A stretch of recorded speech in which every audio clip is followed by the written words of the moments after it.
good morning and good morning. This is Montar Vlogs. Guys, good morning.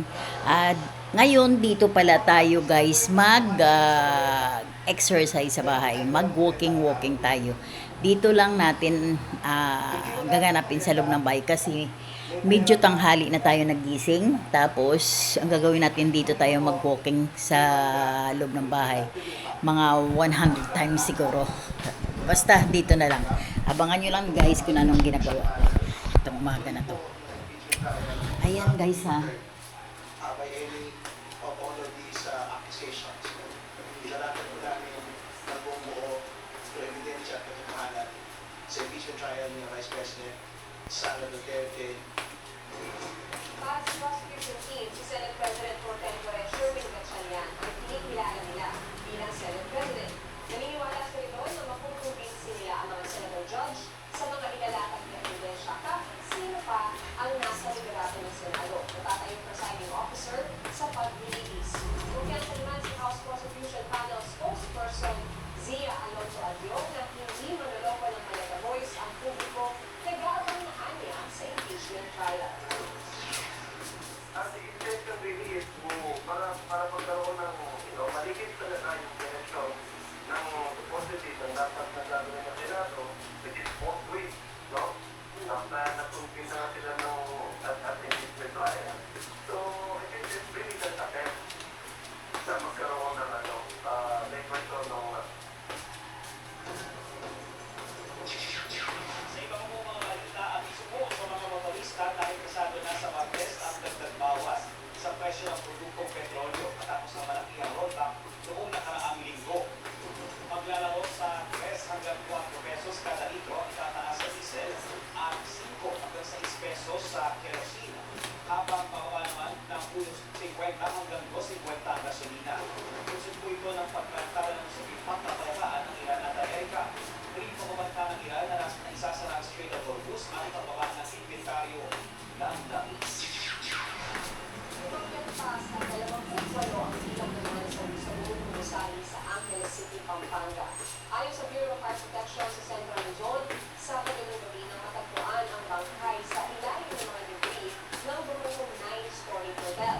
Tinatayang 47 individual ang apektado sa insidente, habang 27 ang naitalang survivors. Patuloy ang search, rescue, retrieval, and clearing operations sa lugar. Biglang ang sunog sa residential area sa kanto ng Felix Huertas at Joseph Street sa Santa Cruz, Maynila. Ayon sa Bureau of Fire Protection, pasado alas 3 na madaling araw kanina, nakitaas sa unang alarma ang sunog bago na ang mula makalipas at halos isang oras. 8 truck ng bumbero at isang ambulansya ang responde sa insidente. Iniimbestigahan ng sanhi ng sunog, gayon din ang pila ng mga apektadong bahay at halaga ng pinsala. Ito pa po yung mga otoridad kung may mga nasaktan sa insidente.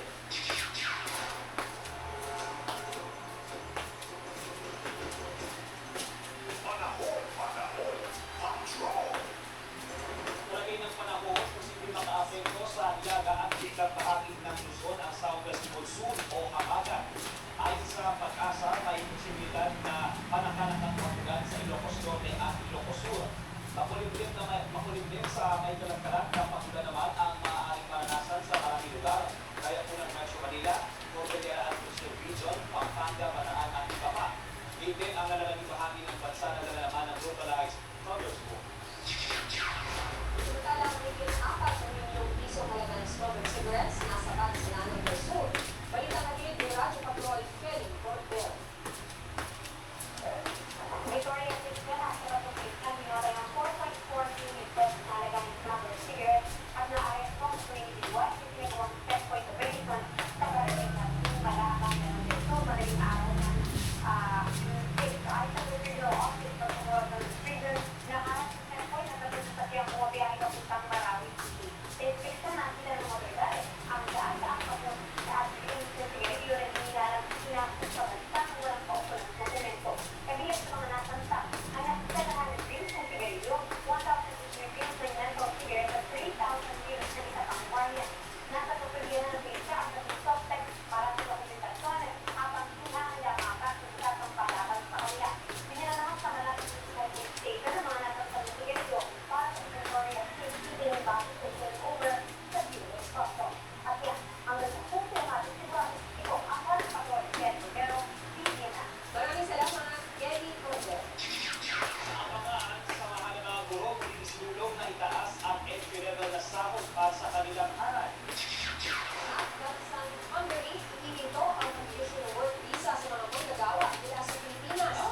Ay guys, siguro nahilo na kayo sa akin, no?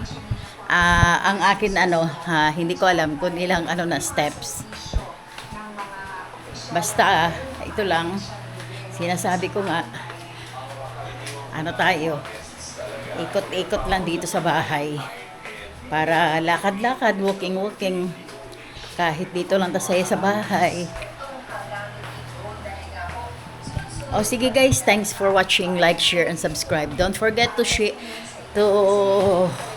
the bell button para ma-update kayo sa akin live, sa akin vlog lagi. Bye! See you on my next vlog.